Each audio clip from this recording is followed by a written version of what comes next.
कुर्नूल बस दुर्घटन जड़े ओडियांकर मृत्यु होती। बस टी हैदराबाद बेंगलुरु अभिमुखे जाऊा बेले चिनाटेकुर निकट में दुर्घटनाग्रस्त होता। मृत युवक जनक हेले रायगड़ा जिला अंबादला गाँवर केंगुआ दीपक कुमार।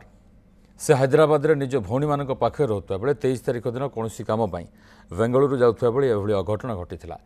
एभली दुखद घटना पर परिवार लोक एक प्रकार भांगी पड़ती। परिवार लोकंकर उपस्थित डीएनए टेस्ट करा जायथिला। तेज 48 घंटा पर परिवार लोक मृतदेह हस्तांतर करा जिवो सूचना मिली। एपटे परिवार लोक सरकारी सहायता जोगाई देबाकू दाबी करछन्ति लोके। दुखद मर्माहत खबर अंबादला अंचल जड़े उच्च शिक्षित युवक जी कि गतकाली सकाळे सड़क दुर्घटन जीवन जाइए। परिवार एकमात्र उच्च शिक्षित पुत्र को हरैकि आज परिवार पूरापूरी दुख मध्य बुड़ी जाइछन्ति। बापा माँ समस्त वर्तमान जाइछन्ति मृतदेह को उद्धार करने ग्रहण करने।